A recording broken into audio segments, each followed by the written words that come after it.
Guys, this is not a drill. TLC has officially cut ties with Loren and Alexei permanently. That one sentence set the entire 90-Day Fiancé fandom on fire. Within minutes, posts flooded Reddit, Instagram, and fan forums. The golden couple, the ones everyone thought were untouchable, had just been erased from the network's universe. Their segments were quietly removed from happily ever after teasers. Joint appearances were canceled without explanation. Even their archived clips on Discovery Plus began disappearing overnight. It felt like TLC was trying to make Loren and Alexei vanish, like they'd never existed at all. The reaction? Shock, confusion, betrayal. These were the couple fans rooted for, the ones who gave viewers hope that love could actually survive reality TV chaos. So why, out of nowhere, did TLC permanently ban them? Insiders started whispering. Some said creative differences. Others hinted at contract violations or unapproved collaborations outside the network. And then came the word no one expected to hear. Lifetime ban. A punishment usually reserved for stars who cross an unspoken line, the kind you can't come back from. Fans flooded comment sections with disbelief. There's no way. Loren carried that show. TLC would never fire their fan-favorite mom. Something's not adding up. And honestly, it wasn't. Because this wasn't just another storyline ending. This was a systemic erasure. One moment, they were TLC's most celebrated couple. The next, the network's PR team was acting like they'd never existed. It raised one burning question across every platform. What could possibly push TLC to fire their most wholesome, brand-safe couple? And that's exactly what we're uncovering today. Hey everyone, Jessica here. Welcome back to Reality Spots, where we break down the truth behind reality TV headlines. And trust me, this one goes deep. Because when you peel back the glossy Instagram posts, the emotional confessionals, and the family-centered branding, what you find isn't a communication issue. It's a power struggle. It's control. It's business. And most fans have no idea how far this went behind closed doors. So before you decide whether Loren and Alexei were betrayed by TLC, or whether they broke the one rule no star should ever break, ask yourself this. What if the real reason behind TLC's decision wasn't what fans were told? Before the headlines, before the lifetime ban, there was a story that felt like a fairy tale. Loren met Alexei during her birthright trip to Israel, a moment TLC's producers would later call destiny on camera. She was outspoken, funny, emotional. He was calm, devoted, and quietly protective.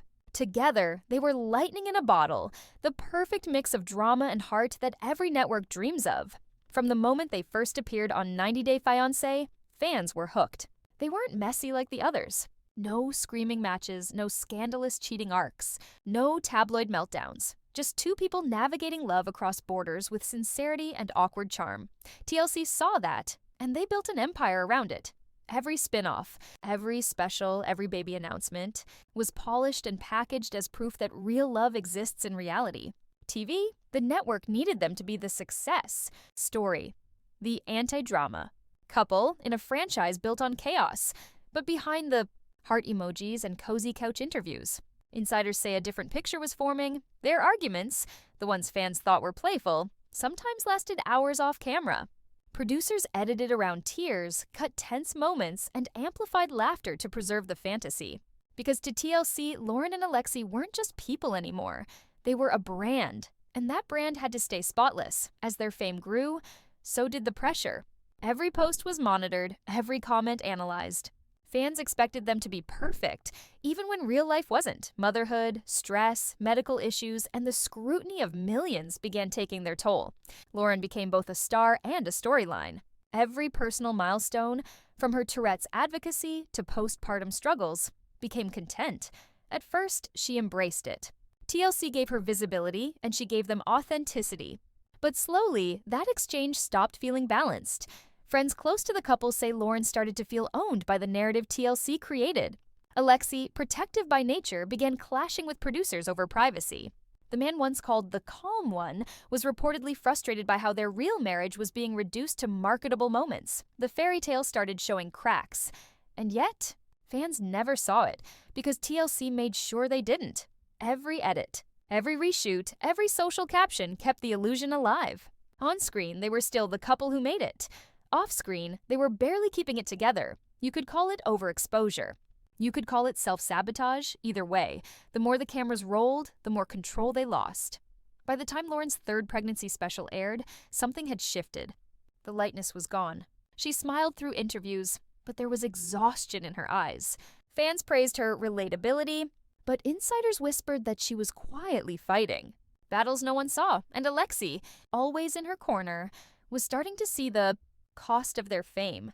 Because what started as a dream come true was becoming a job they couldn't quit. So the question isn't just how they fell, it's when. Were Loren and Alexei victims of overexposure? Or did they slowly sabotage their own fairy tale by trying to rewrite the story TLC sold? Because if everything looked perfect on camera, what fans didn't see, what wasn't supposed to make it past the editing room, was that Loren had started pushing back. At first, it was subtle. Small disagreements over editing choices, how much of their kids' lives should be filmed, how her Tourette's tics were being shown.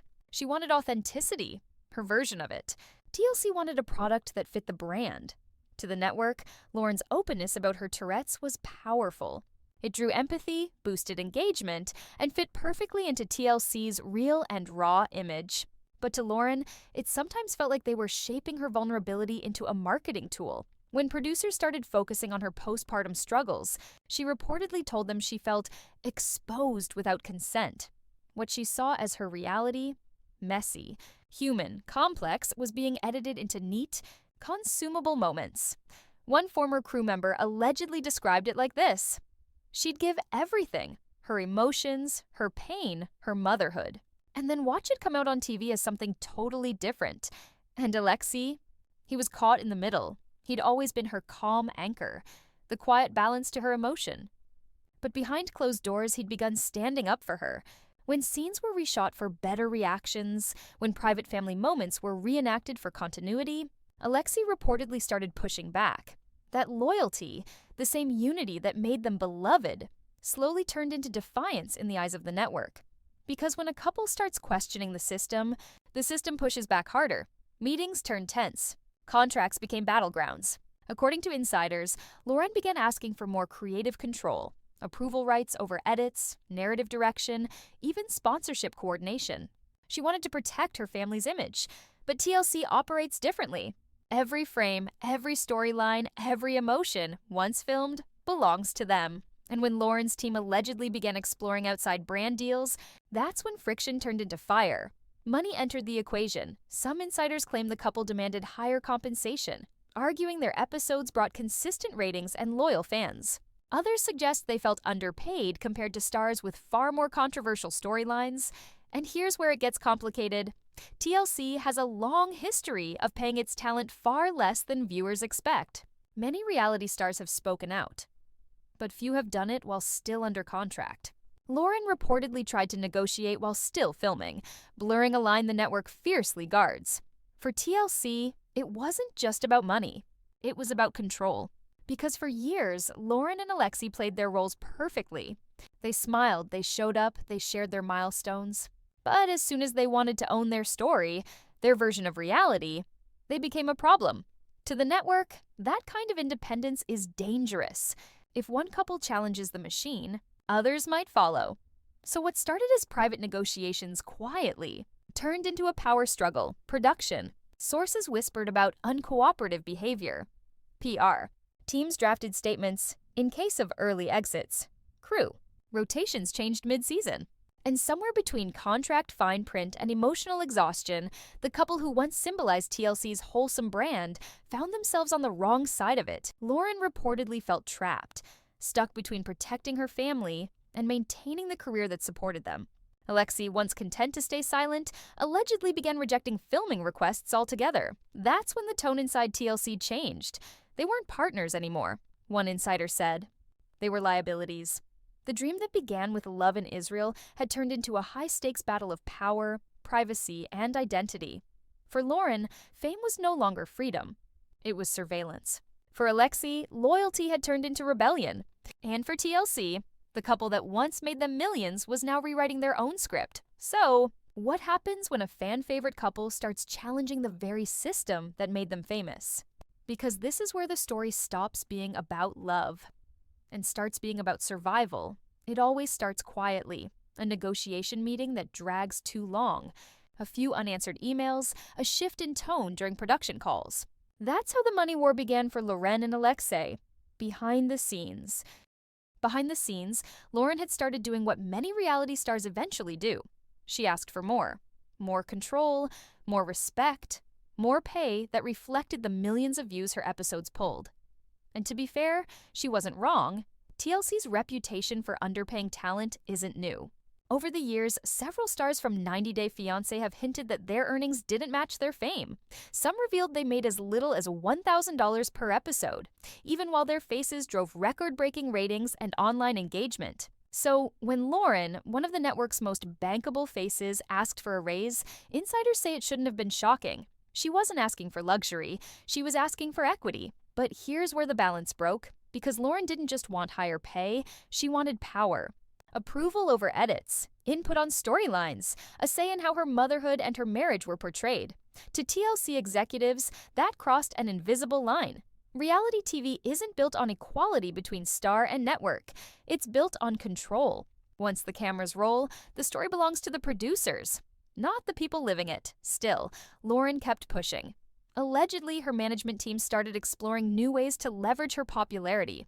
Brand partnerships, social media deals, even early talks with competing streaming platforms interested in unscripted family content. That was the ultimate betrayal in TLC's eyes, because if those talks were true, even preliminary ones, they violated her contract's exclusivity clause. TLC invests heavily in its stars' images. Any outside collaboration without written approval is treated as a breach. And for a flagship couple like Loren and Alexei, that wasn't a small infraction.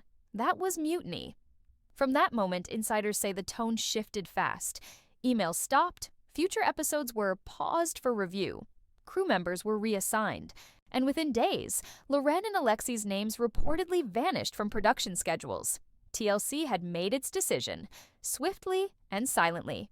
Publicly, no one said a word. But behind closed doors, everyone in the industry understood the message. Don't test the network. Because this wasn't just about money anymore. It was about precedent. TLC has had stars embroiled in controversy before. Cheating scandals, arrests, divorces, online meltdowns. And many of them still kept their contracts. The difference? They didn't challenge control. They didn't threaten the power structure. Loren did. That's why this fallout hit harder. She wasn't fired for bad behavior. She was frozen out for rebellion. And that made fans question everything. Was TLC protecting its image or punishing? Independence? Because when you think about it, this couple gave the network exactly what it wanted for years. Relatability, chaos balanced with love, and the illusion that ordinary people could survive extraordinary exposure.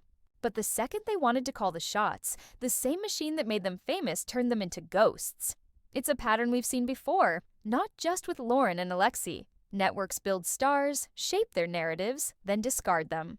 The moment they start thinking like producers instead of talent, it's a cycle of loyalty and silence. Speak up, and you're done. And for TLC, this was the perfect reminder to everyone still under contract. You're replaceable, even if fans think you're irreplaceable. Loren's team allegedly tried to fix things. Quiet negotiations, promises to cooperate, maybe even offers to complete pending episodes. But insiders say the decision was already made. Contracts were reviewed, penalties discussed, and the couple's long-standing partnership with the network officially ended. No farewell statement, no public closure, just a clean erase. And that's when fans noticed the final insult. All. Upcoming merchandise tie-ins, podcast features, and promotional appearances were scrapped. Their faces were gone from every TLC campaign overnight. It wasn't just termination, it was deletion. Loren and Alexei, once the poster couple of love against all odds, had become a silent warning. One the network didn't need to say out loud. Because what happened next didn't just end their careers. It rewrote TLC's unwritten rule about loyalty. When the first leak hit Reddit, it didn't look real. A blurry screenshot, a post claiming Loren and Alexei were permanently done with TLC. Fans brushed it off as gossip, until more accounts started confirming it. Then, overnight, the story exploded. Twitter turned into a war zone. Hashtags like "Non-Justice for Loren" and "Your TLC Exposed" trended for hours. Petition links popped up demanding the couple's reinstatement. And fan pages that once posted baby photos and sweet quotes started posting angry memes calling out the network. At the same time, another camp formed, Quieter, sharper, more cynical. Those fans weren't buying the victim narrative. To them, Loren and Alexei had gotten too big for their own storyline. One viral comment summed it up. They wanted to be influencers, not cast members. TLC made them famous, and they forgot who built the platform. The debate got personal fast. Defenders pointed to Loren's vulnerability, her openness, about anxiety, Tourette's, and motherhood, as proof she'd always been genuine. Critics countered that her recent sponsored posts and brand deals proved otherwise. It became less about who was right and more about what fans needed to believe. Because for years, Loren and Alexei weren't just TV personalities. They were emotional anchors. They represented stability in a franchise built on chaos. Viewers felt like they knew them, like part of their family had been kicked off TV without explanation. That's the strange thing about reality fame. It builds parasocial loyalty. Fans don't just watch, they feel invested. They defend, they fight, they grieve when their favorite couple disappears. So when TLC went silent, it didn't feel like corporate policy. It felt like betrayal. The network's PR team issued a vague statement about programming changes and respecting family privacy, but by then, it was too late. The silence only fueled the speculation. Loren's supporters claimed the network was silencing her truth, punishing a mother for speaking up about exploitation. Meanwhile, skeptics accused her of orchestrating the drama to stay relevant, of playing the sympathy card before launching something new. And deep down, both sides had a point, because reality TV loyalty isn't clean. It's transactional. TLC gave them a platform. They gave TLC their lives. The moment one side feels owed more than the other, everything cracks. Think about it. Millions of viewers spent years watching Loren grow up on screen, from newlywed to mom of 3. They watched her cry, celebrate, and rebuild herself after each emotional storm. So, when the firing news hit, it didn't just question her professionalism. It questioned everything fans had believed about authenticity on television. Did TLC manipulate their image to keep ratings high? Or did Loren and Alexei rewrite their own story to gain leverage and sympathy? And in that space between truth and performance, every viewer picked a side. Instagram comment sections turned into battlegrounds. People unfollowed TLC's main page in protest. Some even boycotted 90 Day Fiancé spin-offs until the couple returned. But through all that noise, all the theories, anger, and heartbreak, Loren stayed silent. No stories, no interviews, no shade posts, just silence. Until one morning, weeks later, she finally broke it. It was a short post, soft in tone, nothing like what fans expected. A picture of her holding her youngest, captioned with one line that stopped everyone mid-scroll. Sometimes you have to lose the world you built to find yourself again. That single sentence hit harder than any interview could. Fans read it as defiance, others as closure, but everyone agreed on one thing. The story wasn't over. Because that post didn't sound like someone giving up. It sounded like someone getting ready for the next move. And when Loren finally broke her silence, one line in her post changed everything. The moment Loren's post went live, the fandom froze. One line, 12 words, and an emotional earthquake across every corner of the internet. Sometimes you have to lose the world you built to find yourself again. It wasn't defensive. It wasn't bitter. It was something else, resigned, calm, and strangely freeing. Fans read between every syllable. Was she hinting at betrayal? Was she confirming her split from TLC? Or was it simply the final note of a story that had already ended months ago? For 3 days, her post dominated entertainment news. Analysts picked it apart like a press release. Supporters framed it as a victory, a woman reclaiming her voice after corporate control. Critics saw it as spin, a soft exit meant to preserve sponsorships and sympathy. And through all of that, TLC said nothing, no statement, no acknowledgement. Just digital silence. The network quietly moved on, filling the schedule with newer, louder, more volatile storylines. In their world, controversy fades fast, but for fans who had watched Loren and Alexei for nearly a decade, it felt like watching the heart of the show get replaced with a headline. Because this wasn't just about one couple losing a contract, it was about the illusion finally cracking. Reality TV sells authenticity, but it's built on control. Every couple, every confession, every emotional moment is edited to serve a storyline, not the truth. The more genuine the cast looks, the tighter the narrative grip behind the scenes. Loren and Alexei became proof of that paradox. They weren't villains or victims. They were workers in a machine that rewards emotion but punishes autonomy. Their love story turned into intellectual property. Their fights became content. Their babies became ratings. And when they tea,